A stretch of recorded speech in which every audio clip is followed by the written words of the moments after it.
특성으로 영광 돌려주신 이현미 권사님의 연주에 감사드립니다. 강단어나 senior 소개합니다. डिकनेस yummy ली को मैं धन्यवाद देती हूँ आपकी प्रस्तुति के लिए। फूलों की भेंटों का परिचय मैं आपको दूंगी। 천국 소망 가운데 행복한 विदेशी सदस्यों ने इन्हें अर्पण किया है। हम पिता परमेश्वर को धन्यवाद और महिमा देते हैं जो इस कलीसिया में हमें लाए हैं कि आनंद भरा मसीह जीवन स्वर्ग की आशा के साथ हम जिएं। 딸은 심한 아토피를 चरवाहे की प्रार्थनाओं को हम धन्यवाद देते हैं जो समय और दूरी पर प्रबल है।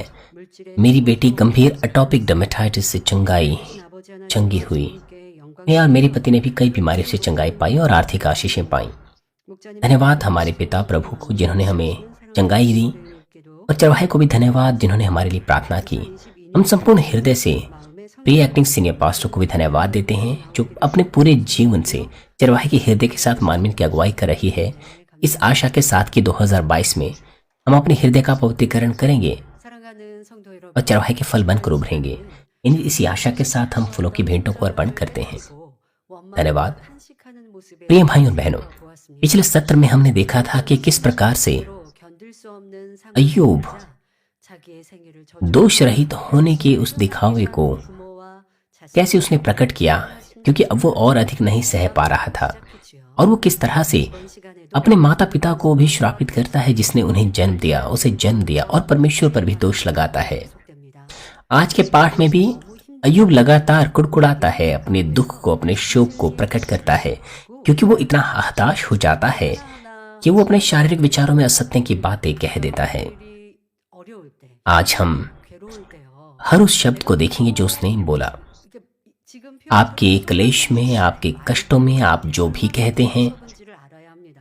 आप जो भी अपने मुंह से बोलते हैं, 이 대화 속에서 보면 आपको पता होना चाहिए 참으로 많은 कि उनकी वो बातें कितनी मूर्खता भरी होती हैं। 것도 옳다. आज हम अय्यूब की बातें और उसके मित्रों की बातें जब देखें तो हम देखते हैं कि उसमें बहुत सी बातें गलत थी। 세상에서도 똑같습니다. 내가 힘들고 괴롭고 어려우면 हालांकि लोग ऐसी ऐसी बातें बोलते हैं 하지 않아야 우리가 जो वो स्वयं नहीं जानते, और वो परमेश्वर के सामने दीवार खड़ी कर देते हैं। हमारे साथ भी यही लागू होता है। हमारे क्लेश में, हमारी हताशा के दौरान, हमारे कष्टों के दौरान 찾아요. 이게 진리는 자신에게서 찾아야겠죠. 근데 세상 사람이 हम दूसरे लोगों पर आसपास दोष लगाने की कोशिश करते हैं, 보면 내가 지금 괴로움과 어려움을 당하는 लेकिन दोष हमें अपने ऊपर लगाना चाहिए। 아주 कुछ लोग अपनी आजमाइशों को पार नहीं कर पाते हैं, 또 이유와 और वो लोग 이렇게 अपने परिवारों पर, अपने वातावरण पर दोष लगाते हैं, वे बहाने बनाते हैं, 것, 보지 못한 것, 뭐 वो लोगों पर दोष लगाते हैं, 쏟아내면서 더 죄의 담을 쌓아가는데요. 이러한 और वो इस तरह की बातें कह देते हैं 모습이 और भी अधिक पाप की दीवार खड़ी करते हैं। 없습니다. जब आप अय्यूब को देखते हैं तो हमें एहसास कर लेना है 이를 통해 자신의 कि हम तो उसके समान नहीं हैं, 게 보여주지요. या हमारी कौन सी बातें उसकी जैसी हैं। 생명력이 있는 씨앗과 같습니다. 땅에 심긴 씨앗이 싹트고 자라서 अय्यूब ने अपनी कमियां घटियां अपनी बातों में प्रकट की। 사람의 हमारे जुबान की बातें बीज के समान होती है। जिस तरह से बीज जमीन पर पड़ता है और फल उत्पन्न करता है, उसी तरह से हमारी जुबान भी या तो अच्छे फल या भले फल या बुरे फल उत्पन्न करती हैं। 부정적인 अगर हम अच्छी बातें बोले तो हम अच्छे फल ही काटेंगे। अगर हम बुरी बातें बोलेंगे, 더더욱 그 말을 धोखे वाली नकारात्मक बातें बोलेंगे, गंदी बातें बोलेंगे, 잡는다. तो हम अंधकार के ही फल काटेंगे। 판단하는 말을 내었습니까? 나는 그러면 내가 실수했네? 잘못 알았네 하고 넘어갈 शत्रु दुष्ट जब हमारी बातें सुनता है तो वो हमारे लिए जाल बिछाता है। 잡아서 हमें ऐसा लग सकता है कि हमने बोलने में गलती कर दी है, परंतु शैतान उन्हें सुनता है 하며 내게 더 और 큰 वो जाल बिछाता है हमारे लिए। 진리에서는 남의 허물을 वो कहता है कि आपने पाप कर दिया है, और वो और अधिक कष्ट में हमें डालता है। 용서하지 못한다 말씀하셨어요. 근데 내가 그렇게 말하고 있으면 그러면 지난날의 허물과 죄도 다시 용서받지 यदि इस तरह की बातें हम कहें, 이렇게 여러분들이 내가 मेरा मतलब है 버렸던 말들로 인하여 원수마귀 사단의 올무가 된 것은 물론이고 하나님 जो बातें हम बोलते हैं, बेमतलब की बातें जो हम बोलते हैं, उसे शैतान को मौका मिल जाता है और उससे हमारे परमेश्वर के संबंध के बीच में भी फर्क पड़ता है। हमारे मुंह का एक शब्द भी या तो दूसरों को आशा दे सकता है या उन्हें गहरी मुश्किल में डाल सकता है। इसलिए नीति वचन 18:21 में लिखा है, जीव के वश में मृत्यु और जीवन दोनों होते हैं, और जो उसे काम में लाना जानते हैं वह उसका फल भोगेगा, चाहे अपनी ओर हमारे लिए हो या दूसरों के लिए हो। चाहे हम मेरा मतलब है, हमें इस बात को ध्यान में रखना होगा कि हमारी बातें या तो दूसरों को उत्साहित कर सकती है या नकारात्मक बातें नतीजे को निर्धारित कर सकती हैं। वो हमारे जीवन की सफलता और असफलता को निर्धारित करती हैं। अय्यूब ने जो भी विलाप की और कुड़कुड़ाहट की बातें कही, उनको देखते हुए मैं आशा करती हूँ कि आप एहसास करें कि बुरी बातें और व्यर्थ बातें हमारे जीवन में सुंदर फलों को उत्पन्न नहीं कर सकती है। इसीलिए हमें सकारात्मक बातें बोलनी चाहिए। अय्यूब 3:13-15 में कहता है, ऐसा ना होता तो मैं चुपचाप पड़ा रहता, मैं सोता रहता और विश्राम करता, और मैं पृथ्वी के उन राजाओं और मंत्रियों के साथ होता जिन्होंने अपने लिए सुनसान स्थान बनवा दिए, वह मैं उन राजकुमारों के साथ होता जिनके पास सोना था, जिन्होंने अपने घरों को चांदी से भर दिया था। मैं असमय गिरे हुए गर्भ की नाई हुआ होता। वह ऐसे बच्चों के समान होता जिन्होंने उजाले को कभी नहीं देखा। और पिछले सत्र में हमने देखा कि 12 पद में अय्यूब कहता है कि मैं घुटनों पर क्यों लिया गया, मैं छातियों को क्यों पीने पाया। अय्यूब कह रहा है, अब वो फिर से कुड़कुड़ा रहा है कि अगर वो पैदा ही नहीं होता या वो पैदा होते ही मर जाता तो वो कब्र में सो रहा होता। और यहाँ पर साथ ही वो कहता है कि मैं पृथ्वी के उन राजाओं और मंत्रियों के साथ होता। राजाओं और मंत्री ये उन लोगों को दर्शाते हैं जो ऊंचे पद पर है या जिनसे आप बातचीत कर सकते हैं, जिनसे आप सम्मति ले सकते हैं। अर्थात कहने का मतलब यह है कि अगर अय्यूब पैदा ही नहीं होता तो वो पृथ्वी के राजाओं और उन मंत्रियों के साथ होता जो स्थानीय लोगों के ऊपर अपना अधिकार रखते हैं।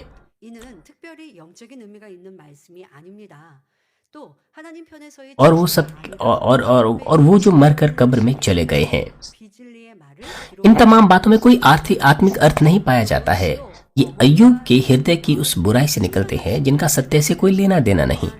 अय्यूब अपने जन्म पर भी विलाप करता है कि अगर उसकी माँ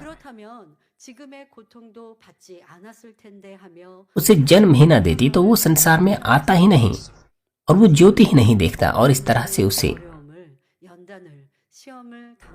कष्टों का सामना नहीं करना पड़ता। भाई और बहनों, आपके क्लेशों में, आपके आजमाइशों में क्या आपके पास भी ऐसे विचार आए हैं कि क्यों मैं पैदा हुआ? अगर मैं पैदा ही ना होता तो ये कितना अच्छा होता। क्या आपके पास भी ऐसे विचार आए हैं? असल में ये शिकायत करना है परमेश्वर के विरुद्ध। जैसे कि पिछले सत्र में भी मैंने आपको बताया था, ये बुराई है। जब आप शांति में होते हैं तब आप अपने माता पिता को धन्यवाद देते हैं, लेकिन आपके मुश्किल और कठिन समय में आप कुड़कुड़ाते हैं, आप नाराज होते हैं, अपने जन्म को शापित करते हैं। ये विश्वास की कमी दर्शाता है और ये पाप की दीवार भी खड़ी कर देता है। हमें पता होना चाहिए कि यह बेवकूफी है। अगर बीते समय में आपने ऐसा किया है तो आपको उससे पश्चाताप कर लेना चाहिए। 3 अध्याय 17 पद में 17 से 19 पद में वह कहता है, उस दशा में दुष्ट लोग फिर दुख नहीं देते और थके मांदे विश्राम पाते हैं। उसमें बंध हुए एक संग सुख से रहते हैं और विश्राम कराने वाले का शब्द नहीं सुनते। उसमें छोटे बड़े सब रहते हैं और दास अपने स्वामी से स्वतंत्र रहता है। अब अय्यूब कब्र के जीवन के बारे में बताने लग जाता है। अब वो कब्र की बातें करता है। इस पाठ में अय्यूब कहता है कि अगर वो भ्रूण में मर जाता, कब्र में चला जाता, तो वो वहां रहता जहां दुष्ट लोग आराम कर रहे थे, जहां पर थके मांदे विश्राम पा रहे थे। और साथ ही कहता है कि परिश्रम करने वाले का वो शब्द नहीं सुनते। इसका मतलब है कि परिश्रम कराने वाले वो स्वयं उस मुश्किल में है, वो स्वयं उस मुश्किल को झेल रहे होते। दूसरे शब्दों में अय्यूब ये कह रहा है,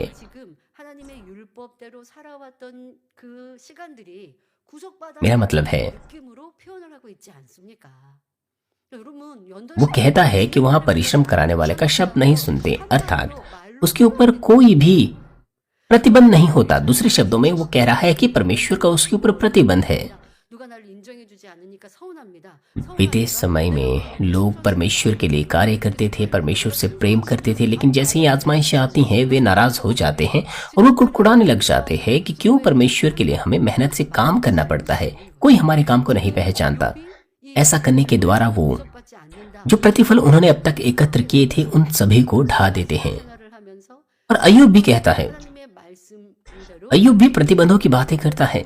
मेरा मतलब है अय्यूब कहता है कि उसमें बंधुए एक संग सुख से रहते हैं और परिश्रम कराने वाले का शब्द नहीं सुनते। कहने का मतलब है कि वहां पर कोई प्रतिबंध नहीं है और अय्यूब को लगता है कि इस वक्त उसके ऊपर कोई प्रतिबंध है। और अय्यूब बताता है कि कब्र एक बड़ी शांतिमय जगह है। उसके विचारों में वो कब्र को अपने विचारों के हिसाब से बयां करता है। वो कहता है कि कब्र में कोई भी बंधुआ नहीं रहता, उनमें कोई प्रतिबंध नहीं है, चाहे बड़ा या छोटा, सब बराबर है, लेकिन इसका सत्य से कोई नाता नहीं है। और साथ ही अय्यूब कोई भविष्यद्वक्ता भी नहीं था, वो एक सामान्य व्यक्ति था जो परमेश्वर को जानता था, इसलिए वो सत्य को सटीक रूप से नहीं जानता था। लेकिन अगर हम दाऊद की बात करें तो दाऊद हमेशा परमेश्वर से बातचीत करता था, संवाद करता था और प्रेरणा पाकर उसने कई भविष्यवाणियां की और कई भजन लिखे जिन्हें लोग नहीं जानते थे। भजन संहिता में अगर हम देखें तो लिखा है 68-33 में, जो सबसे ऊंचे सनातन स्वर्ग में सवार होकर चलता है, देखो वो अपनी वाणी सुनाता है और गंभीर वाणी शक्तिशाली है। वो बिल्कुल सटीक रूप से कहता है कि केवल यह धरती ही नहीं, इसके अलावा स्वर्ग भी है एक जगह। वो कहता है, मेरा मतलब है अय्यूब बिल्कुल सटीक अय्यूब मेरा मतलब है जो दाऊद है वो सटीक बात यहाँ पर करता है, क्योंकि वो प्रार्थनाओं में परमेश्वर से बातचीत करता था, इसलिए उसने इस तरह की भविष्यवाणी की। उसने बिल्कुल सटीक बात यहाँ पर अपने इस भजन में लिखी है। निर्भर करता है कि हम कितना सत्य अपने अंदर रखते हैं, उसी के आधार पर हमारी बातें सत्य के संग चलती हैं। लेकिन जितना हमारे अंदर असत्य है, जितना शारीरिक विचार है, तो जो बातें हम बोलते हैं वो बातें बुरी हो सकती हैं, वे बातें गलत हो सकती है परमेश्वर के वचन के अनुसार। जो बातें हम बोलते हैं तो लोग, मेरा मतलब है ये लोगों के अंदर एक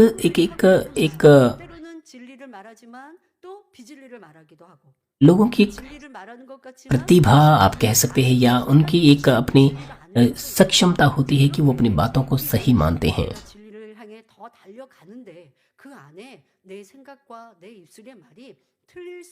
इसीलिए हमें सत्य की ओर चलना है। हमें पता होना चाहिए, हमें इस बात को मान लेना चाहिए कि हमारी बातें गलत हो सकती हैं।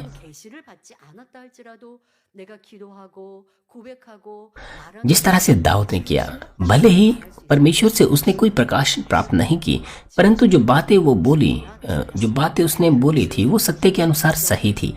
इसलिए हमें भी अपने हृदय को सत्य में जोत, और हमारे पास शारीरिक विचार नहीं होने चाहिए। हमें आत्मिक विचारों के साथ अपने विचारों को बदल देना है।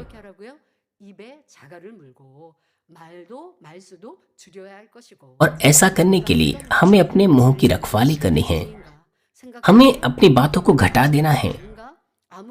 हमें हमेशा देखना चाहिए कि हमारी बातें सत्य की हैं या नहीं।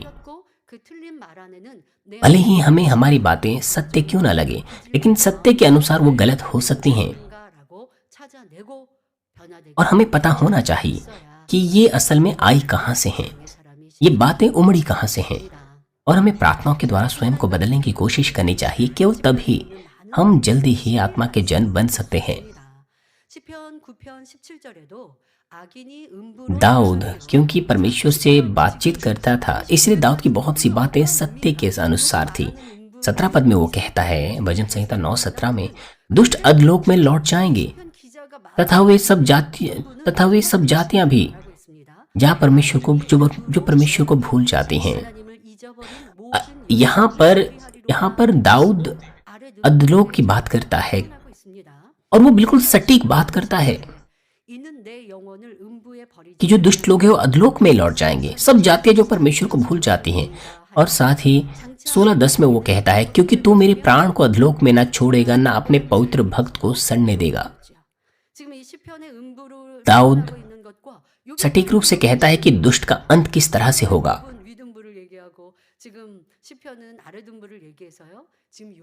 अय्यूब के द्वारा जिस अधलोक का जिक्र किया गया और अय्यूब के द्वारा, मेरा मतलब है दाऊद के द्वारा जिस अधलोक का जिक्र किया गया, ये दोनों में बहुत अंतर है।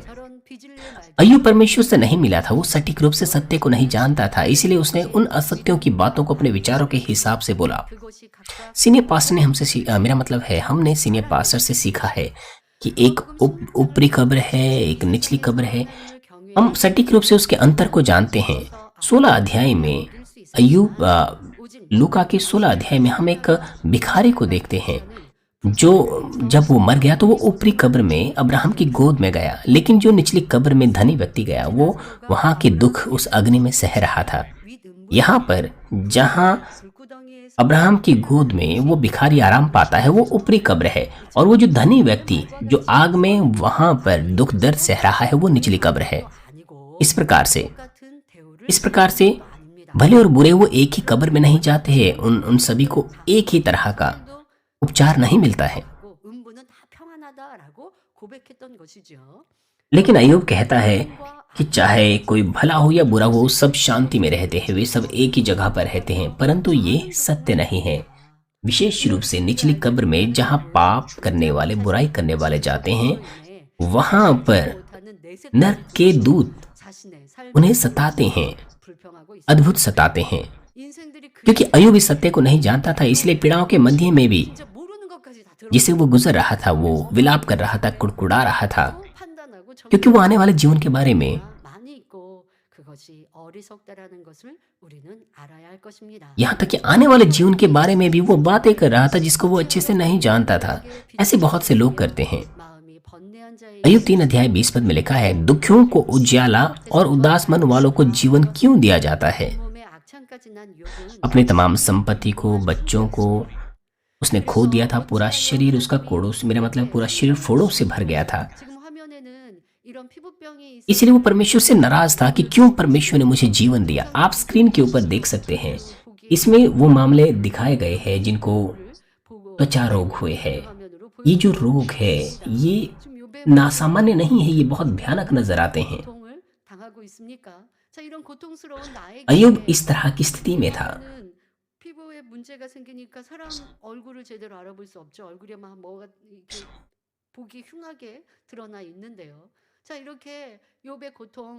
इनके चेहरों को तक पहुंचाना मुश्किल होता है जिन्हें इस तरह के त्वचा के रोग होते हैं। अय्यूब क्योंकि इस तरह की बड़ी कठिनाई में था, वो परमेश्वर के विरुद्ध कुड़कुड़ा रहा था कि क्यों परमेश्वर ने मुझे जीवन दिया। अगर मैं पैदा ही नहीं होता तो मैं इस तरह की पीड़ा में नहीं होता। क्यों उसने मुझे जीवन दिया? क्यों उसने मुझे उजियाला दिखाया? आज भी ऐसे ही है। आज इस शत्रु दुष्ट के अधिकार के संसार में हम जीते हैं। हम ज्योति को नहीं देख पाते। ज्योति सत्य है, प्रभु यीशु है। ज्योति हमारी अगुवाई अनंत जीवन की ओर करता है। हम इस संसार में जी रहे हैं, लेकिन जब ज्योति हमारे ऊपर चमकी तो हम सत्य को जान पाए, अर्थात परमेश्वर के वचन को, प्रभु यीशु मसीह को जान पाए। परंतु उन लोगों में जो अंधकार से ज्योति में आ गए हैं, उनमें भी ऐसे लोग हैं जो विलाप करते हैं, जो अय्यूब के समान कुड़कुड़ाते हैं जब वे अपने मसीह जीवन में परीक्षाओं का सामना करते हैं। वो इस तरह की बातें कहते हैं कि मैं चर्च में गया ही क्यों था, क्यों मुझे परमेश्वर के बारे में पता चला, या क्यों मैंने मसीह जीवन को जीना शुरू किया। क्यों इस तरह के लोग इस तरह की बातें कहते हैं?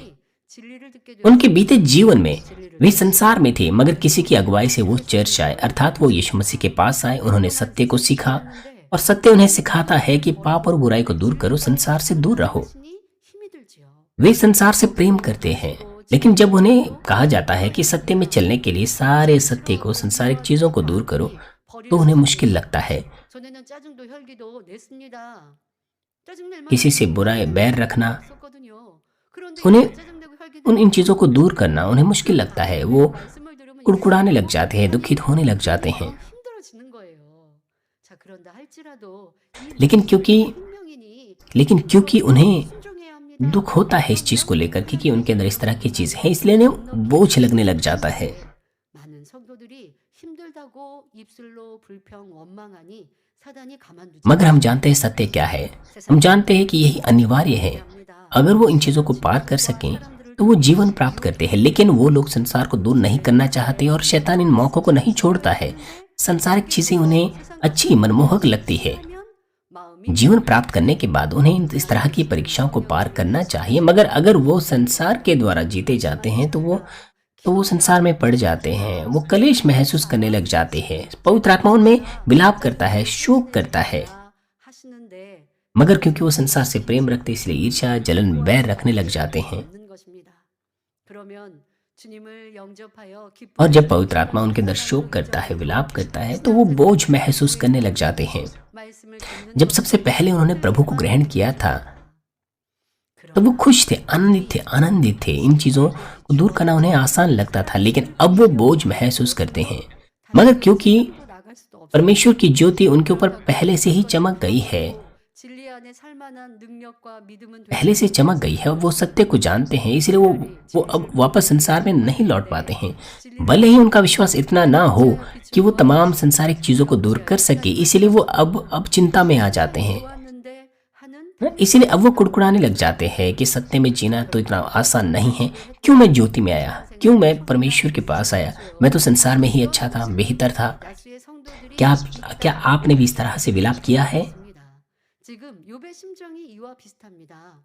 욥에게 시험이 닥치지 않았 बहुत से लोग इस तरह के समय से गुजरते हैं। ज्यादातर लोग, 하나님을 अय्यूब की स्थिति भी ऐसे ही थी। 하고 순종 परीक्षा में पढ़ने से पहले अय्यूब इस तरह से नहीं करता था। वो परमेश्वर के सामने एक धर्मी जीवन जीता था। वो पूर्व में सबसे धनी व्यक्ति था। 것이 없어 उसके बच्चे भी शांतिपूर्वक अपने अपने जन्मदिनों पर उत्सव मनाने के लिए एकत्र होते थे। 떠났고 मगर जैसे ही वो परीक्षा में पड़ा, उसकी पत्नी, 힘든 지경이 되니 탄식 उसके बच्चे उसकी संपत्ति खो गई, उसके बच्चे चले गए, उसकी पत्नी ने उसे छोड़ दिया। 명이 있음을 अब जब वो इन परिस्थितियों पर विजय प्राप्त नहीं कर पाया तो वो कुड़कुड़ाने लग जाता है, अपने जीवन को शापित करने लग जाता है कि बेहतर होता कि वो मर जाता। मगर फिर भी चीजें उसके अनुसार नहीं होती हैं। 21-22 में वो कहता है, वे मृत्यु की बाट जोहते हैं पर वह आती नहीं, और गड़े हुए धन से अधिक उसकी खोज करते हैं। वे कब्र को पहुंचकर आनंदित और अत्यंत मग्न होते हैं। 어느 곳에 값진 보배가 묻혀 있는 것을 안다면 사람들은 얼마나 그것을 얻고자 갈급하며 अगर लोगों को कहा जाए कि कहीं 바로 कोई 이러한 बहुमूल्य खजाना छुपा हुआ है 간절함으로 욥은 तो वो जाकर वहां पर उसे खोद कर निकालेंगे। 욥기 3장 24절 तो अय्यूब कहता है कि वो इस खजाने से भी कहीं ज्यादा उत्सुकता से 앓는 소리는 वहां जाने के लिए तैयार है, 것 같구나. मृत्यु पाने के लिए तैयार है। और 24 पद में वो कहता है, मुझे तो रोटी खाने की संति लंबी लंबी सांसें आती हैं, मेरा विलाप धारा के नाई बहता रहता है। 음식 앞에 놓고 탄식이 날 때가 있 खाने के समय में भी अय्यूब विलाप कर रहा था। 만약에 무슨 속기관이 위장이 이렇게 아프면 음식을 क्या 집에서 소화하고 खाने की मेज पर भी आप विलाप करते हैं? 먹어야 하니까 음식을 차려 놓았고 밥상은 차려 놓았는데 보면 한숨이 나고 먹어야 돼 말아야 돼. जब आपको खाना खाने में समस्या होती है तब 있으면 이 속기관에 문제가 있으면 소화기관에 문제가 हो 있으면 सकता है आप आहा भरें, आप विलाप करें। 별로 이렇게 차려 놓은 밥상이 और जब आपको पाचन की समस्या होती है तब इस तरह का विलाप आप कर सकते हैं। और साथ ही 하는데요. जो खाना आपको परोसा जाए, अगर आपको वो पसंद ना हो, 시절 보릿고개라는 것이 있었습니다. 이런 때에는 먹을 곡식 और अगर आपको लगे कि इसमें तो खाने के लिए कुछ नहीं है, तो आप विलाप कर सकते हैं। 고비를 넘겨야 했습니다. कोरिया में बीते समय में बसंत में लोग 놓아도 먹을 것이 없어서 탄식이 나왔습니다. 자, लोगों के पास खाना नहीं होता था, 먹을 것이 없어서 나오는 탄식이 아닙니다. 욥은 죽는 것이 소원이 इसलिए उस वक्त में लोग घास की जड़ें खाते थे या पेड़ों की छाल खाया करते थे। उस वक्त किसानों को इस तरह के समय से गुजरना पड़ता था। लेकिन इस आयत में ऐसा नहीं कि अय्यूब के पास खाने की कमी है, बल्कि खाना तो उसके पास पूरा है। 성도님들께 그런 적이 있는지 질문하셨습니다.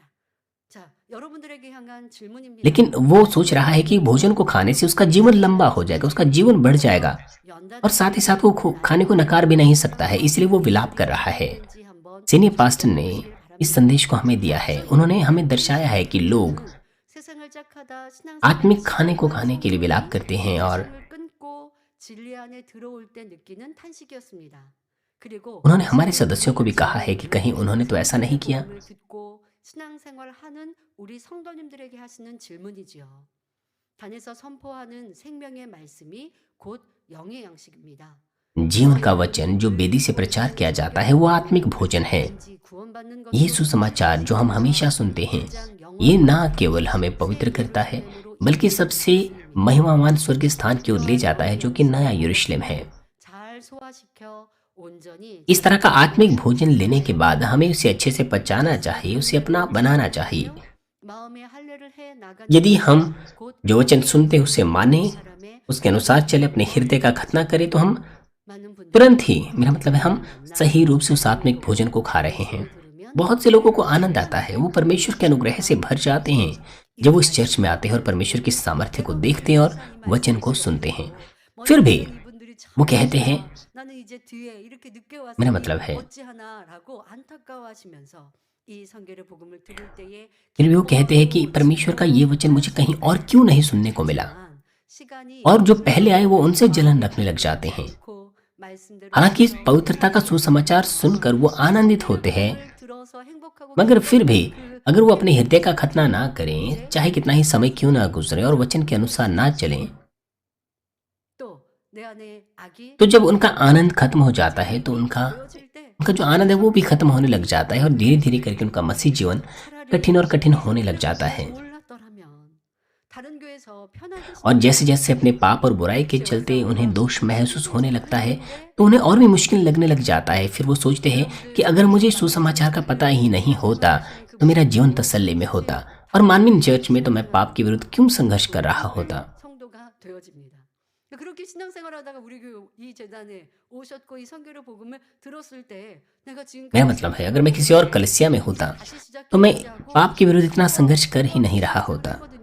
हमारे पास ऐसे लोग हैं जो दूसरी कलिसिया से जब यहाँ पर आते हैं 육신의 일들도 발견된 대로 버린다고 했어요. तो 그런데 내 마음에 있는 깊은 악과 감정들을 버리고 또 어떤 तो वो आनंद से भर जाते हैं। 뽑아 버리려면 그만큼 죄와 싸워 हालांकि वो शरीर के कामों को दूर करना उन्हें आसान लगता है, लेकिन 버려야 하는데 हृदय में छिपी गहराई को पूरी तरह से दूर करने के लिए उन्हें बड़े प्रयास करने पड़ते हैं। उन्हें प्रयास करने पड़ते हैं कि वो लहू बहाने तक प्रयास करें।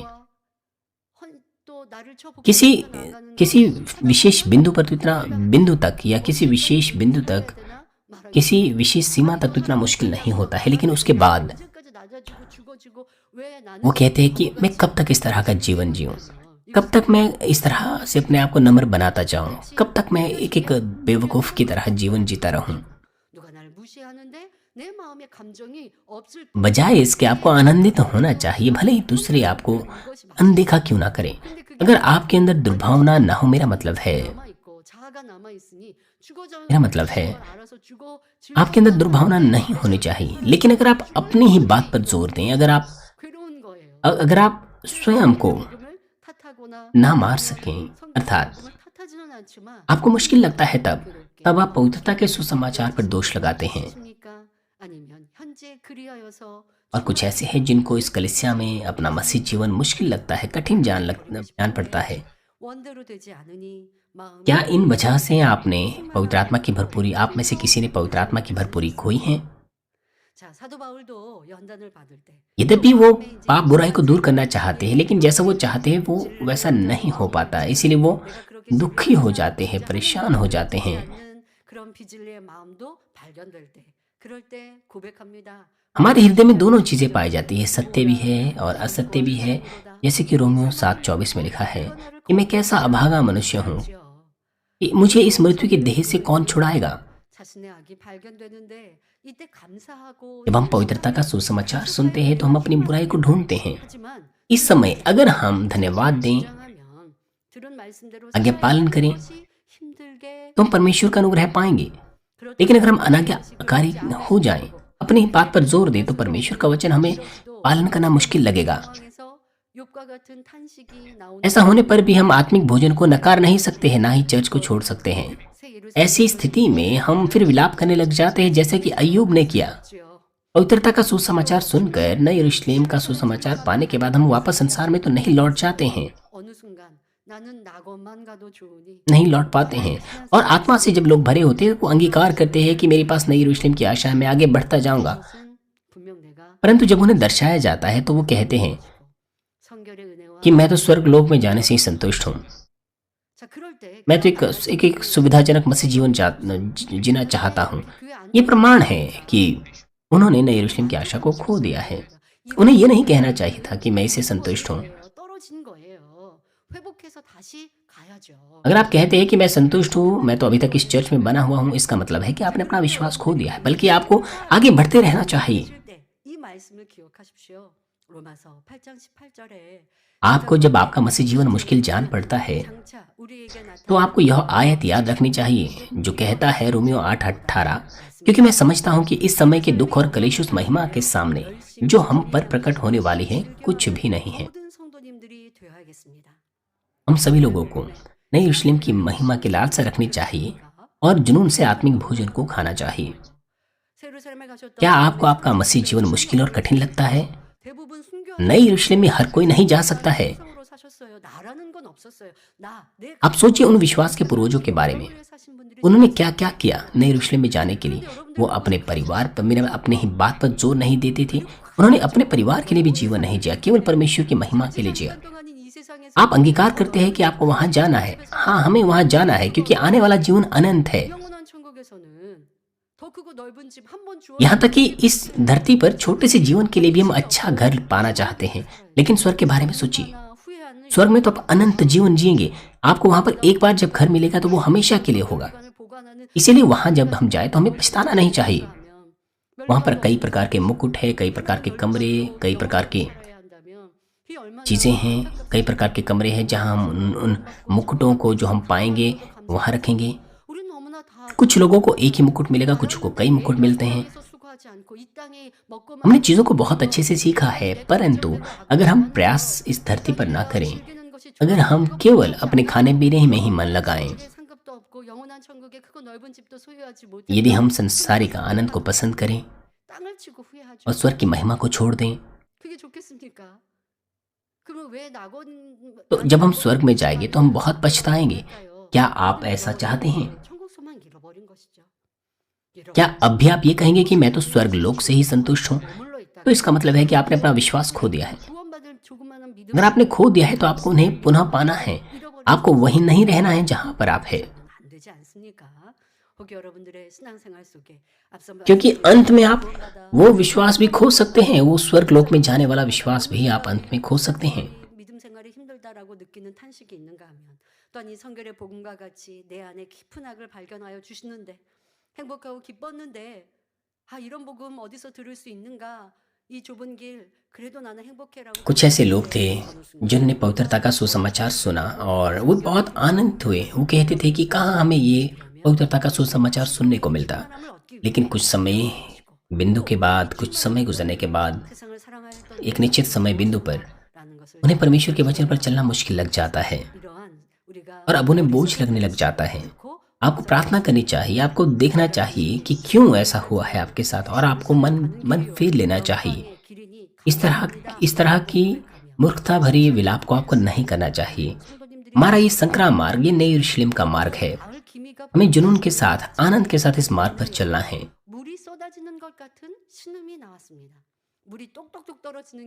उन फोड़ों से जो दर्द हो रहा था, जिनका ठीक होने का कोई चिन्ह नहीं दिखता था, अय्यूब इस तरह से विलाप कर रहा था जैसे कोई पानी की धारा बहती है। जैसे कि 24 पद में कहता है, आप यहाँ पर देख सकते हैं कि उसका दर्द कितना कितना कितना असहनीय था। वो कहता है कि मेरा विलाप धारा के नहीं बहता रहता है। आपने देखा होगा कुछ ऐसे लोगों को जिनका दर्द असहनीय होता है, वो विलाप से रोते रहते हैं, उनके आंसू नहीं रुकते हैं, वो लगातार विलाप करते रहते हैं दर्द के चलते। अय्यूब भी इस विलाप कर रहा था इस दर्द के चलते। उसका विलाप धारा के नहीं बह रहा था, यानी कि लगातार। अगर आप भी अत्यंत बीमार है तो आप अपने आप को अय्यूब की जगह रख सकते हैं। मेरा मतलब है, अगर आप रहे हैं ऐसे बीमार तो आप अपने आप को अय्यूब की जगह पर रखकर देख सकते हैं। और अगर आप चंगे हो गए हैं तो आप देख सकते हैं और आप परमेश्वर को धन्यवाद दे सकते हैं। 않으실까?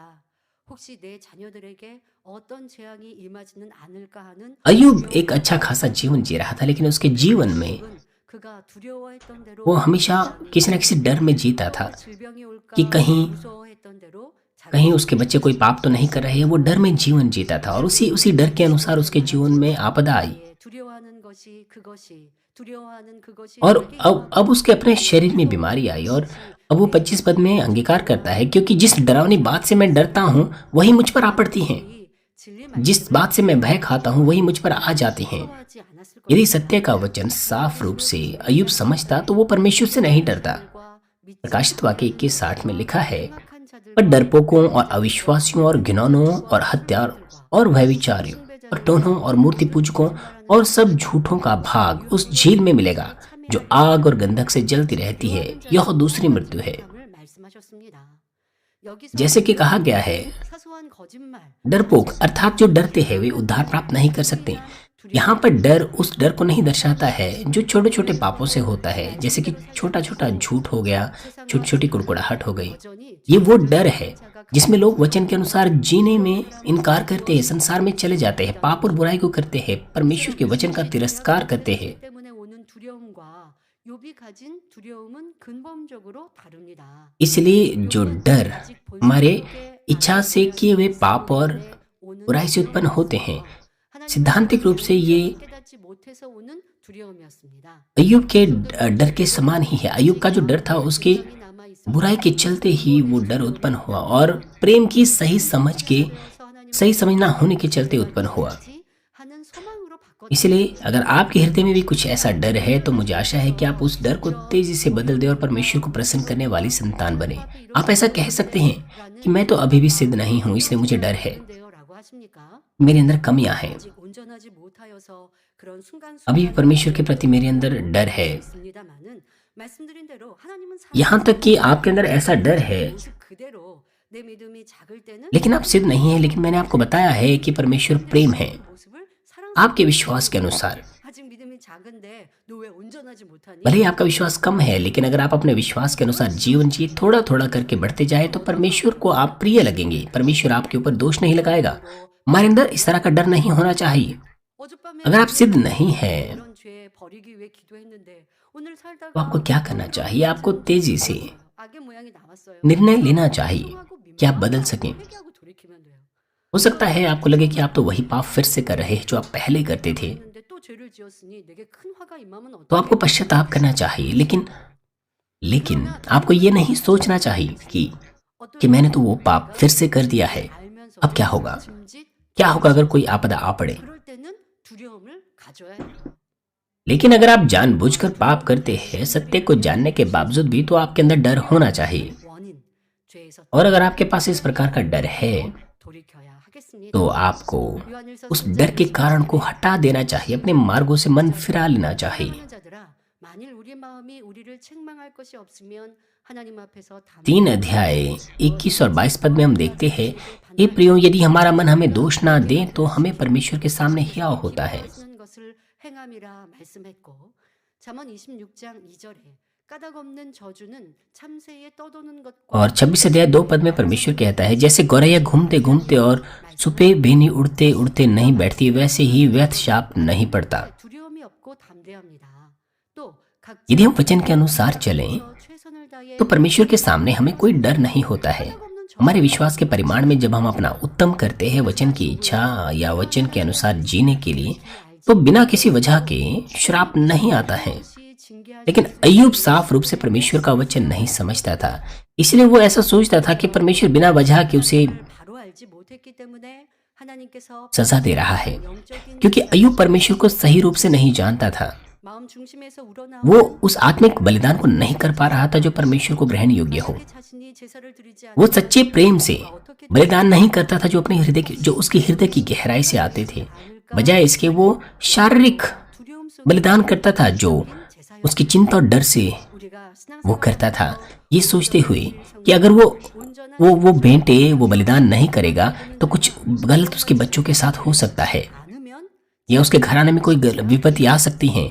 हमारे मसीह जीवन में हम अगर सिद्धता से पूरी तरह से शब्द को पवित्र माने, संपूर्ण दशमांश दें और 기도 생활을 하실 때 पापों को रोक दें जो मृत्यु की ओर ले जाते हैं या उद्धार से आपको दूर करते हैं, तो आपदा या श्राप 그런 마음으로 वो नहीं आएंगे। 고요. 하나님을 만나는 시간, इसीलिए हमें डर में जीने की आवश्यकता नहीं है। 하나님을 경외하여 복받는 시간, 이렇게 우리는 하나님을 사랑하는 마음으로 예배를 드려야 ये जो हमारा समय है जब हम आराधना कर रहे हैं, हम इस समय को परमेश्वर से मिलने का समय मानते हैं और ये हमारे लिए आशीष है। 우리의 신앙생활 केवल तभी परमेश्वर प्रसन्न हो सकता है। 내가 예배하지 않으면 일주일 동안 어려움을 당하면 어떡해? 시험할란이 오면 어떡해? अय्यूब सोचता था कि अगर मैं बलिदान ना करूं 이렇게 율법을 तो 지켜 행하는 모습이 मेरे ऊपर कोई विपत्ति आ सकती है। इस तरह की मानसिकता से वो परमेश्वर को बलिदान करता था 주의 성수 10의 1조 하면 시험할란 और व्यवस्था अनुसार जीता था। 하지만 그때도 예외 यदि आप संपूर्ण दशमांश दें, शब्द माने, 나는 주의 성수 잘했고 तो आपके ऊपर आपदा नहीं आ सकती है। लेकिन इसमें भी कुछ अपवाद हो सकते हैं।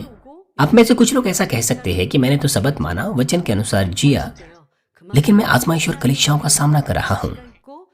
इस तरह के मामले अपवादजनक होते हैं। 자기 신앙 안에서 단단히 विश्वास में जब हमारा पर्याप्त अनुभव हो जाता है, चर्च में एक पद मिल जाता है, 또는 미지근한 신앙에서 벗어나지 못하는 तो हो सकता है विश्वास में हम एक कड़ी रूपरेखा बना दे और गुनगुने विश्वास में बने रहें। 께서 사랑의 채찍을 가하시기도 합니다.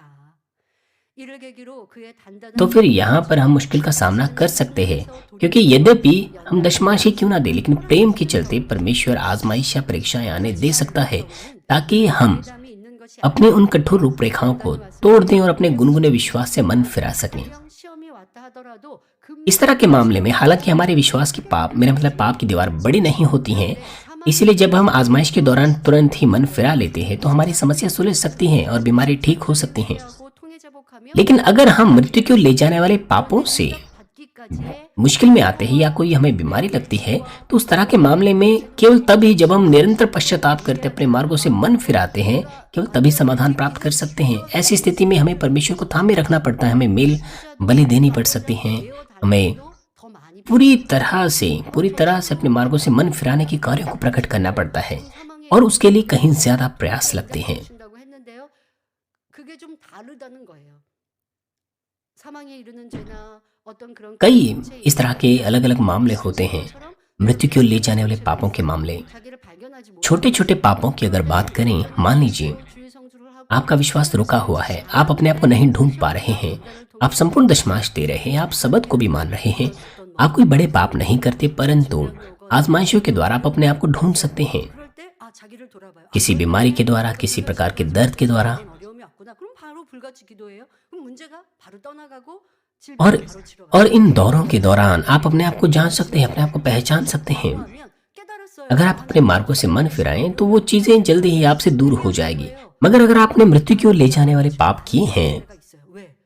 그의 마음 तो भले ही आप पश्चाताप क्यों ना करें, 버려져요. तो भी आपको समय लगेगा उत्तर पाने में, क्योंकि 회개하고 वो पाप में स्वभाव ही आपसे दूर हो जाने चाहिए। केवल तब ही आप उन पापों को फिर से नहीं करेंगे। 그러니 변화되어진 모습을 이루기 위해서 마음 안에 그 죄성을 버리기 위해서 그만큼 기도하고 इसीलिए 그만큼 아버지 긍휼을 आपको बड़े प्रयास करने पड़ते हैं कि आप पाप में स्वभाव को दूर करो और आपको परमेश्वर से दया मांगनी होती है। आपको 그러니까 죄의 कार्य प्रकट करने होते हैं, जैसे कि उपवास और 여러분 भेंट देनी होती हैं। आपको इस तरह के बड़े प्रयास करने पड़ते हैं। 것이고 이와 같은 것 ये सब आपके पापों की गंभीरता के ऊपर निर्भर करता है। आपके पाप बड़े हैं या छोटे हैं, 없고 आपको सही से पहचान करनी चाहिए। 없고 고난만 임하였구나. अय्यूब आगे अंगीकार करता है 26 पद में, मुझे ना तो चैन, ना शांति, ना विश्राम मिलता है, परंतु दुख ही आता है। 기반을 의미합니다. यहाँ पर न शांति है, यहाँ पर जो उसका मतलब है 고백하는 것입니다. सुविधा में रहना, 이는 욥이 तसल्ली से रहना, 하늘의 소망이 없는 अर्थात एक स्थिर जीवन जीना। 겁니다. 그래 अय्यूब कहता है कि उसको ना तो चैन है ना शांति है। 라고 하는 것이 아닙니다. 믿음이 있는 इसका मतलब है कि अय्यूब के पास विश्वास की कमी थी, स्वर्ग की आशा की कमी थी।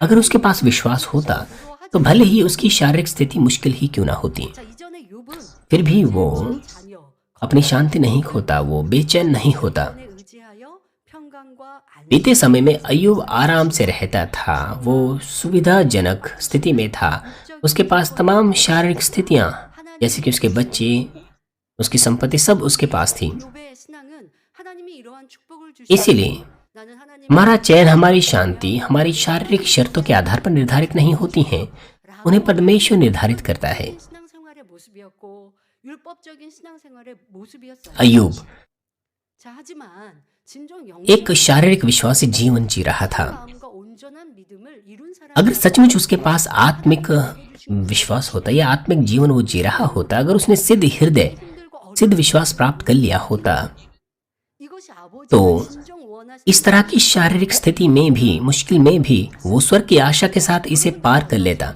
ये है वो मसीह जीवन जो पिता परमेश्वर हमसे चाहते हैं। 죄 짓지 आप अपने बारे में सोचिए। 그런데 내 삶이 내가 원하는 भले ही आप एक मेहनती मसीह जीवन जीते हैं, यद्यपि आप कोई बड़े पाप नहीं करते हैं, लेकिन कभी कभार ऐसा होता है कि चीजें आपके हिसाब से नहीं चलती हैं। उस वक्त आप ऐसा सोच सकते हैं कि क्या परमेश्वर मुझसे प्रेम नहीं करता। 그리고 시험하는 문제가 오면 그냥 내 잘못으로 알고 그리고 회개하고 돌이켜서 열심히 신앙생활해서 평강을 찾으면 돼요. 근데 지금 말씀드리는 것은 나는 열심히 신앙생활 하는데도 기쁨과 평강이 없는 이러한 परंतु जिस मामले की बात मैं कर रही हूँ वो ये है 이유가 कि यद्यपि आप मेहनत से मसीह जीवन जीते हैं, लेकिन फिर भी आपके मसीह जीवन में शांति और विश्राम नहीं है। 모습은 없었는지 또 연단이 왔을 때 내가 이 उसके कारण होते हैं और वो कारण आपको अय्यूब के मामले से दिख सकता है। 신앙생활 잘했는지 आपको अपने आप को अय्यूब की तुलना में देखना चाहिए। 가지로 살펴보겠습니다. 첫 번째로 믿음이 क्यों आपके पास चैन नहीं है, क्यों शांति नहीं है अगर आपने एक अच्छा मसीह जीवन जिया है? 믿음으로 모든 것을 उसकी पहली वजह है 참 평강이 कि ऐसे लोगों में विश्वास की कमी होती है, चाहे कोई बड़ी हो या छोटी चीज हो।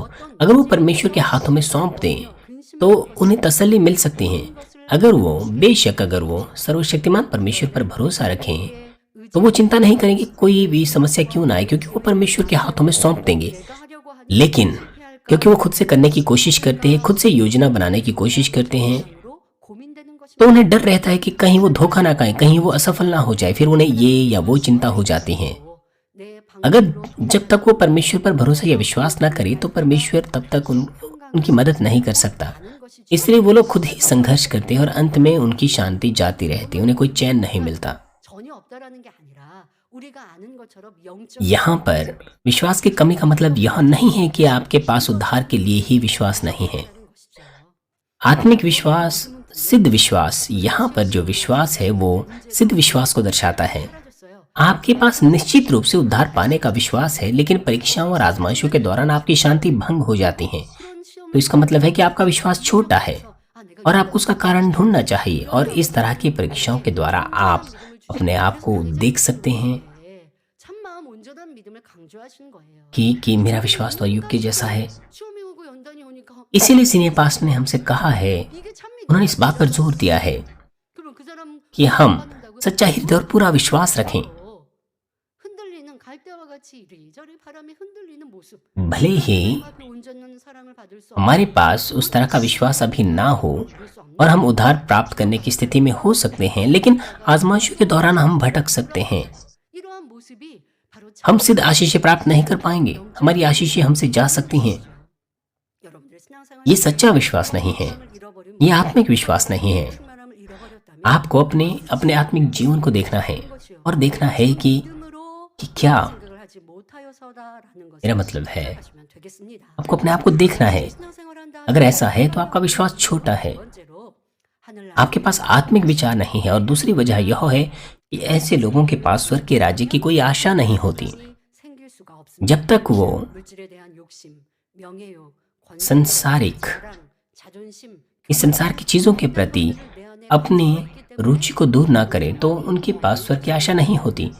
직장 जब तक वो इस तरह की चीजों की लालसा रखते हैं, जैसे कि संसार की अभिलाषा, पैसों की अभिलाषा, विख्याति, अधिकार, सामर्थ्य, 한 사람은 तो उनके पास स्वर्ग की आशा नहीं होती है, क्योंकि वो अधिकार पाना चाहते हैं, वो पहचान पाना चाहते हैं, वो संपत्ति प्राप्त करना चाहते हैं। इसीलिए उनके जीवन में कोई शांति नहीं होती है। चर्च में आप परमेश्वर के राज्य के लिए मेहनत से काम करते हैं, लेकिन जब दूसरे आपको नहीं पहचानते तो आपको 지적해야 할 때도 हताशा होती है। 할 때도 있잖아요. इस तरह के चर्च के कार्यकर्ताओं को जब मैं देखती हूँ, मुझे बड़ा सावधान रहना पड़ता है उनके लिए। 그러면 잘못 가고 있으면 그냥 두면 यहाँ तक कि मुझे जब उनकी गलतियां दर्शानी पड़ती है तो मुझे चिंता होती है कि अगर मैं उसकी गलती दर्शाऊं तो कहीं 저는 안타깝지 않습니까?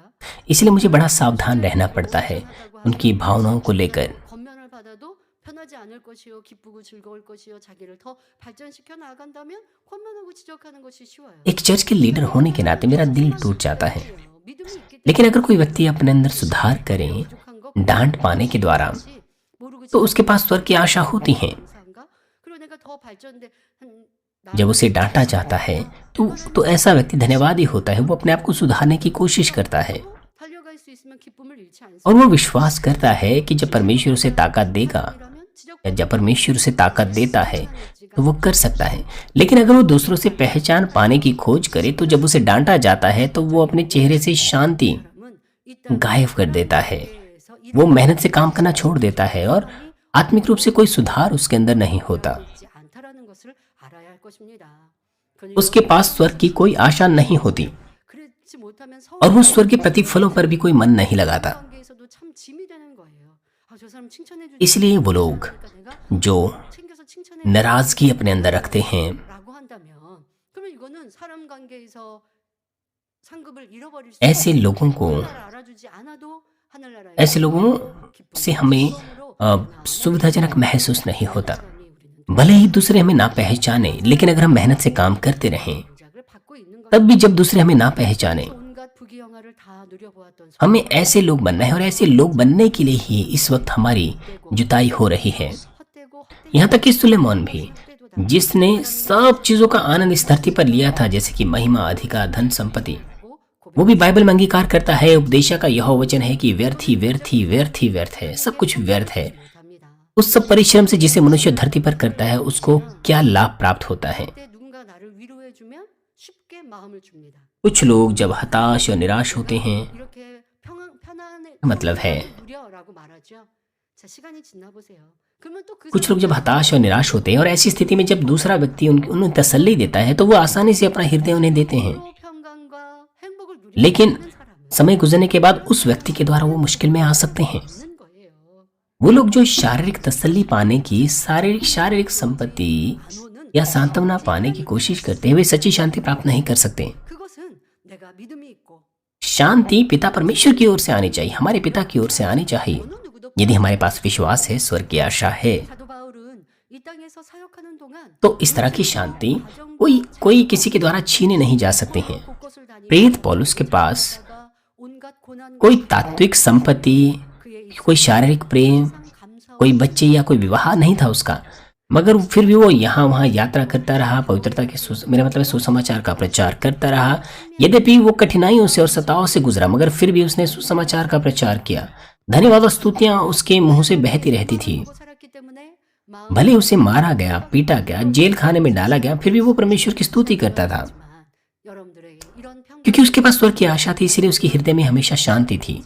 교회적인 연단이 तीसरी वजह है कि 삶의 소망이 कि- 없어져서 उनके मसीह जीवन में कोई शांति नहीं होती। 왜 잃어버려? हमें अपने आप को जांचना चाहिए कि क्या आपके अंदर शांति है या नहीं। 목자님께서 싫어하시는 चर्च जब मुश्किलों से गुजर रहा है 판단하고 तो आपको ढूंढना चाहिए वो कारण कि क्यों आपने अपनी शांति खो दी। 저렇단 हो सकता है आप असत्य के पीछे चले, हो सकता है आपने दूसरों की निंदा की, न्याय किया, 코로나 या फिर आप कुड़कुड़ाए या आपने विलाप किया। 탓이니까 탓할 수 आपको दूसरों पर दोष नहीं लगाना चाहिए अगर आपने नए यरूशलेम की आशा को खो दिया है। 우리에게 이제까지는 हमें सीनियर पास्टर पर दोष नहीं लगाना चाहिए। 그걸 듣고 क्या आप सीनियर पास्टर पर दोष डालेंगे? 들으며 나의 삶에 함께 하실 것인데 그런데 내가 그렇게 하지 않으면서 무엇을 탓할 거예요?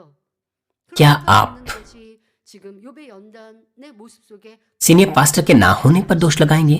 हम हमेशा सीनियर पास्टर के वचनों को सुनते हैं। 평강이 없는 세 번째 이유는 성령 충만하지 못하기 때문입니다.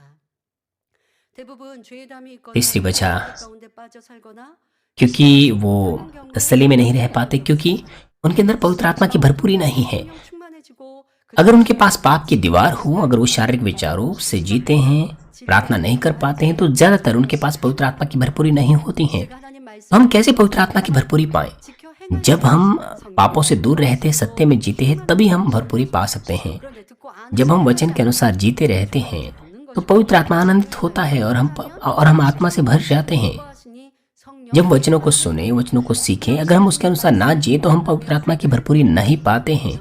लेकिन अगर हम उन वचनों के अनुसार जिए तो हम आत्मा से भर जाते हैं, क्योंकि पवित्र आत्मा आनंदित होता है। 그런 사람은 지금 아랫 음부에 대하여 욥이 잘못 오해한 것과 जब हम प्रार्थनाओं में सचेत रहे, वचन का पालन करते रहे, तो हम हमेशा आत्मा से भरे रहते हैं और उसकी आवाज को साफ रूप से सुनते और अगुवाई प्राप्त करते हैं। 성령의 음성 가운데 살아가니 여러분들의 기도가 वो लोग जो सचेत रहते हैं प्रार्थनाओं में, वे 진리의 고백이 되어졌습니다. पवित्र आत्मा की आवाज पाते हैं। इसलिए जब आप प्रार्थना करते हैं तो आपकी प्रार्थना आत्मिक प्रार्थना होती है और पिता परमेश्वर हमेशा आपको सुनना चाहते हैं। 하나님 앞에 믿고 और साथ ही अगर हमारे पास विश्वास हो तो बीमारी होने पर भी हम परमेश्वर के हाथों में चीजों को सौंपेंगे। इसीलिए हम तसल्ली में और शांति में रहेंगे, चाहे हमारा अपना बच्चा या हमारा अपना घर 것이지요.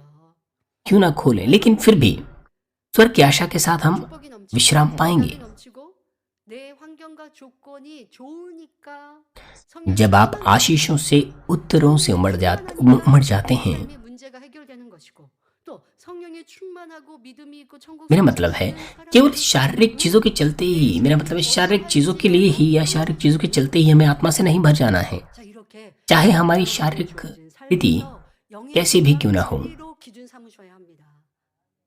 난 믿음이 있는데 왜 삶이 어렵지? 예, 믿음은 हमें सत्य में मानक स्थापित करना चाहिए। 혹간 आप कह सकते हैं कि मेरे पास तो विश्वास है, मगर क्यों 어려워도 믿음이 있는 मेरा जीवन मुश्किल में है। 않습니다. 그 안에서 하나님의 यदि आपके पास विश्वास है तो आप शांति नहीं खोएंगे। मुश्किल में भी आप परमेश्वर का प्रेम ढूंढेंगे, उसके प्रेम को खोजेंगे 아버지라는 और उसके समय का इंतजार करेंगे। 게 넘칩니다. 자, 그런데 욥은 इसीलिए आपके पास वो शांति हो सकती है जिसे संसार नहीं समझ सकता। 없었고 लेकिन अय्यूब, 산 속에 탄식만 하고 있는 것입니다. मेरा मतलब है 그래서 안온이란 안정된 상태의 생활 अगर हम अय्यूब की बात करें तो उसे लगता था कि मरने पर सब चीज सारी चीजें समाप्त हो जाएगी। इसलिए स्वर्ग की आशा के बगैर वो पीड़ाओं में विलाप कर रहा था। 가족 건강의 축복에 따라오니 어떠한 것에도 염려가 없을 뿐 아니라 안온한 신앙생활을 할 수 있지요. और वो कहता है कि तभी तभी उसका जीवन शांति में हो सकता था। लेकिन हमारे जीवन का शांति में होना वो सच्चा तब हो सकता है जब हम परमेश्वर की ओर से आशीष पाते हैं। 심령이 가난한 자는 복이 있나니 천국이 इसीलिए जब हम पवित्र होते हैं, वचन के अनुसार जीते, तभी हमारा मसीह जीवन स्थिर हो सकता है। जैसे कि मत्ती 5:3 में लिखा है, धन्य है वे जो मन के दिन है, क्योंकि स्वर्ग का राज्य उन्हीं का है। जितना अपने हृदय में हम 그에 합당한 처소와 जितना हृदय में हम स्वर्ग को साथ लेते हैं, उतना ही हम विश्राम पाएंगे। इससे भी बढ़कर हम स्वर्गीय निवास स्थानों में और स्वर्गीय महिमा को भी प्राप्त करेंगे। 또한 बेशक कभी कभार परमेश्वर के राज्य के लिए हमारे पास चिंता हो सकती है, लेकिन ऐसा होने पर भी हमारे हृदय की गहराई से जो शांति है वो 우리에게 더하시기를 जाती नहीं रहती है। और साथ ही 하나님의 나라와 의를 सच्चे अर्थ के साथ हम तभी 먼저 स्थिर स्थिति को, स्थिर जीवन को पाते हैं 의식주는 물론 जब हम सबसे पहले परमेश्वर के राज्य, उसके धर्म की खोज करते हैं। जैसे कि वचन में लिखा है, तो सब वस्तुएं तुम्हें मिल जाएगी। 그러므로 성경 जब हम ऐसा करते हैं तो परमेश्वर न केवल हमें भोजन, कपड़े और विश्राम देता है, बल्कि या आश्रय देता है, बल्कि तेजी से वो हमारे हृदय की इच्छाओं को भी पूरा करता है। इसलिए मैं आपसे विनती करती हूँ कि आप परमेश्वर के राज्य, उसके धर्म की खोज करें, ताकि आप अपने जीवन के हर पहलू में परमेश्वर का अनुग्रह प्राप्त कर सकें और बहुतायत से भली चीजों को हर वक्त प्राप्त कर सकें।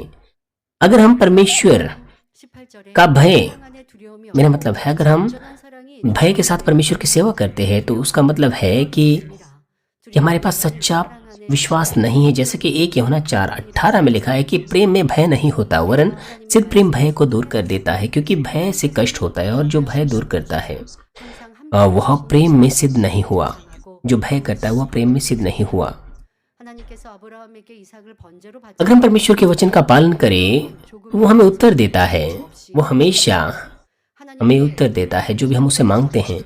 परमेश्वर इतना दयालु और भला है। 아들 이삭을 사랑하지 अगर हम अब्राहम की बात करें तो अब्राहम को उसके इकलौते पुत्र इसहाक को बलिदान देने के लिए कहा गया। अब्राहम ने बिना हिचकिचाहट के आज्ञा पालन किया। अब्राहम ने परमेश्वर से कोई प्रश्न नहीं किया। 않았기 때문입니다. ऐसा नहीं कि वो अपने बेटे से प्रेम नहीं करता था, 만나고 लेकिन 체험했기 때문에 वजह यह थी कि अब्राहम परमेश्वर को बहुत अच्छे से जानता था। वो ऐसे परमेश्वर से मिला था, उसका अनुभव किया था जो परमेश्वर भला है। अब्राहम परमेश्वर पर भरोसा रखता था। 하나님은 항상 अब्राहम ने सोचा होगा कि ऐसी आज्ञा पर परमेश्वर की अच्छी इच्छा होगी, भली इच्छा होगी। 스스로 주셨어. उसने हमेशा मेरी अगुवाई की है। उसने इसहाक को मुझे प्रतिज्ञा के बीज के रूप में दिया है, और अगर वो मर भी जाए तो भी परमेश्वर उसे जीवित करेगा। 받고 믿었기 때문에 조금도 오해하지 इस बात को एहसास करके कि परमेश्वर ऐसा भला है, अब्राहम ने आनंद के साथ बिना किसी गलतफहमी की, एक भी गलतफहमी की, उसने आज्ञा पालन किया। परमेश्वर अय्यूब के साथ भी ऐसा ही संबंध बनाना चाहता था। परमेश्वर नहीं चाहता था कि परमेश्वर से अय्यूब डरे, 어떤 상황에서도 선하신 하나님을 बल्कि वो चाहता था कि अय्यूब पूर्ण रूप से भलाई के परमेश्वर पर हर परिस्थिति में अब्राहम के समान भरोसा रखें 축복을 누리길 원하는 और फिर सच्चा प्रेम, शांति और आशीषों का आनंद लें। 정도로 순전하고 정직한 자였 अय्यूब दोष रहित और सीधा व्यक्ति था, परमेश्वर से पहचान पाने के योग्य था, मगर उसके हृदय में असत्य छिपा हुआ था। इसलिए परमेश्वर ने परीक्षा आने दी ताकि वो अपनी बुराई को दूर कर सके, अपना प्राण समृद्ध बना सके और सब कुछ उसके साथ भला चंगा हो और वो अच्छे स्वास्थ्य में बने रहे। 한 방법으로 연단하여 परमेश्वर जानता था कि अय्यूब का किस प्रकार का हृदय था और उसका हृदय किस तरह की भूमि से बना है। 그런데 하나님 परमेश्वर जानता था कि अगर इस तरह से वो अय्यूब को शोधित करें भी तो अय्यूब परीक्षाओं को पार कर लेगा। इसलिए परमेश्वर ने वो आजमाइश आने दी, मगर अय्यूब के समान परीक्षाओं को परमेश्वर ऐसे ही किसी के जीवन में नहीं आने दे सकता है। परमेश्वर हर व्यक्ति का शोधन अलग अलग रूप से करता है और वो बिना वजह के उन्हें आजमाइश नहीं दे सकता। इसीलिए कोई भी आजमाइश हमारे जीवन में क्यों ना आए, हमें डरना नहीं चाहिए। 많은 성도님들은 욥기 말씀을 통해 본성 속의 악을 발견하여 벗어 버릴 뿐 아니라 하나님의 사랑을 깊이 깨달으심으로 하나님과 사이의 온전한 신뢰의 관계, 두려움이 없는 진정한 사랑의 관계를 이루시기를 주님의 이름으로 기원합니다. 말씀 참고하시면서 함께 기도하시겠습니다. 좋으신 아버지 하나님, 오늘도 욥의 탄식과 원망의 소리를 들어봅니다. 얼마나 공고한지, 자신의 태어남이 너무나 한탄스러워서 내가 태어나지 않았으면, आइए सभी लोग साथ मिलकर प्रार्थना करेंगे। 되어 죽었으면 그러면 음부에서 평안할 것인데라고 탄식하고 있습니다. 하지만 이 또한 욥이 잘못 알고 있는 것임을 말씀드렸습니다. 우리의 삶에는 이러한 탄식이 있지 않았는지, 또한 진리의 말씀을 들으면서도 이 말씀이 때로는 나를 얽어매는, 때론 밧줄과 같이 힘들다 생각하는 탄식은 있지 않았는지, 이러한 모습들을 회개하고 돌이키게 하시고 이젠 주어진 모든 말씀과 우리의 삶이 우리를 아름답게 만드시는 아버지의 사랑임을 알아 더 기쁨으로, 즐거움으로, 참 믿음으로, 천국 소망으로, 성령 충만함으로 넉넉히 이기고 승리하는 성도님들 되게 하여 주옵소서. 감사드리며 우리 주 예수 그리스도의 이름으로 기도하옵나이다. 아멘. 영상을 통하여 당회장님의 환자를 위한 기도를 받겠습니다. सीनियर पास्टर की प्रार्थना ग्रहण करेंगे बीमारों के लिए। अगर आप बीमार हैं, अपना हाथ अपने बीमार अंगों पर रखें, और अगर आप बीमार नहीं, अपना हाथ अपनी छाती पर रखें। अपने हृदय की छांव के लिए इस प्रार्थना को प्राप्त करें। 합니다. 할렐루야, 전능하신 사랑의 아버지 하나님, 이 시간 기도 받는 모든 성도님들 위해 안수하여 주옵소서. हालेलुया। सर्वशक्तिमान प्रेमी पिता परमेश्वर, 기도 받는 सभी विश्वासियों पर अपना हाथ रखें जो इस वक्त इस प्रार्थना को ग्रहण कर रहे हैं, 세계 하나님을 जिससे इंटरनेट और सैटेलाइट टीवी पर शाखा और संघी कलीसियाओं में और परमेश्वर के संतान संसार भर में इस प्रार्थना को ग्रहण कर रहे हैं, उन सब पर अपना हाथ रखिए। 세력을 물리쳐 주 हृदय से विश्वास करने के योग्य विश्वास उन्हें दीजिए। नकारात्मक विचार और शक दूर कीजिए। तमाम क्लेश और आजमाइशें दूर कीजिए। सिर से लेकर पैर तक सभी अंदरूनी अंग, कोशिकाएं, ऊतक और तंत्रिकाएं और जो भी बीमार अंग है उन्हें पवित्र आत्मा की आग के द्वारा जला दीजिए और मूल ज्योति के द्वारा। 예수 그리스도의 이름으로 명하노니 원수마귀 사단 모든 यीशु मसीह के नाम से मैं आज्ञा देता हूँ, शत्रु, दुष्ट और शैतान, तमाम बीमारियां, रोगाणु, विषाणु और निर्बलताएं दूर हो, ज्योति आ जाएं। 깨끗하게 역사 कृपया उनके तमाम असाध्य और अंतकारी रोग पवित्र आत्मा की आग के द्वारा झुलसा दीजिए। तमाम प्रकार की महामारियां, मलेरिया सहित दूर कीजिए। 각종 सभी संक्रामक रोग जैसे कि जुकाम और बुखार दूर हो, 편도 틈타지 않게 उन्हें सुरक्षा दीजिए सभी प्रकार के रोगाणुओं और विषाणुओं से। 방암, 자궁암, 대 तमाम पेट, फेफड़े, जिगर, छाती, यूट्रिन और आंतों के कैंसर से उन्हें चंगा कीजिए। एड्स, लुकेमिया, दिमागी रक्तघात, उच्च रक्तचाप, धीमा रक्तचाप, 갑상 थायराइड की समस्याएं, हृदय, फेफड़े और स्त्री रोग और तमाम सूजन और जलन दूर हो। 소아마비, 중풍, 관절염, 디스크도 पोलियो, लकवा, गठिया और हन्नी डिस्क से उन्हें चंगा कीजिए। पीठ दर्द, सिर दर्द और मानसिक दर्द और तमाम दूसरे दर्द गायब हो जाएं। 조울증, मिर्गी, स्वलिनता, उदासी, तंत्रिका रोग और दूसरी मानसिक बीमारियां दूर हो। 풀어지고 이런 सभी प्रकार के लकवे खुल जाएं, उठें, चलें और कूदें। आंखें सामान्य देखने लगें, कान सामान्य सुनने लगें, अंधे देखने लगे, बहरे सुनने लगे और गूंगे बोलने लग जाएं। 치유다. 각종 사고, 후유증도 깨끗게 하시고 부러진 뼈도 붙여 주옵소서.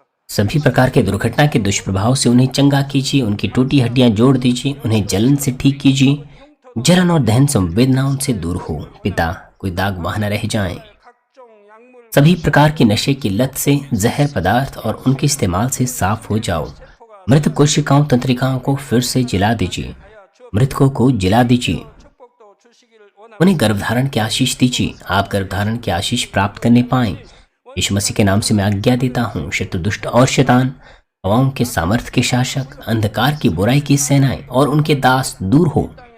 बुरी, अशुद्ध, झूठी, धोखे की और अलग करने वाली आत्माएं और तमाम अंधकार के बल दूर हो। दुष्टता के बंधन खुल जाएं, अंधकार दूर हो, ज्योति आ जाएं। 시여이 마라. 아버지 하나님 부르짖어 기도할 수 있는 पिता परमेश्वर, उन्हें ताकत दीजिए कि वे प्रार्थनाओं में पुकारें, पापों को दूर करने की उन्हें सामर्थ्य दीजिए और वे पवित्र हो जाएं।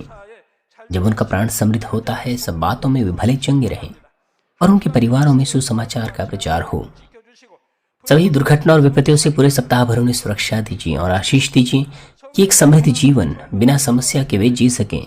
पवित्र आत्मा के अग्निमय बाड़े में स्वर्गीय सेना, स्वर्गदूतों और अपनी धधकती आंखों से अपने सभी बच्चों को, उनके घर, कार्यशालाओं और व्यापारों को सुरक्षा दीजिए। 공부도 할 수 विद्यार्थियों को बुद्धि और समझ दीजिए, जोश और जुनून मेहनत से पढ़ाई करने के लिए उन्हें दीजिए। 빼앗기지 않도록 उनका हृदय और मन संसारिक चीजों से बचाएं और वो परमेश्वर को और भी अधिक जोश के साथ प्रेम करने पाएं। 하나님의 자녀 चाहे आपके बच्चे खाएं पिएं या जो कुछ भी करें, इन सब में वो अपना जीवन पिता परमेश्वर आपको महिमा देते हुए जीने पाएं। 도와야 주시기를 원합니다. वे जीवित परमेश्वर की गवाही ये कहकर देने पाएं कि मैं परमेश्वर से मिला हूं, मैंने परमेश्वर का अनुभव किया है, उससे उत्तर और आशीषें प्राप्त किए हैं। 주옵소서. 아버지 하나님 पिता परमेश्वर, आपका धन्यवाद। सारी महिमा केवल आपको मिले। 우리 주 हमारे प्रभु यीशु मसीह के नाम से 기도하오. मैं प्रार्थना करता हूँ, आमीन।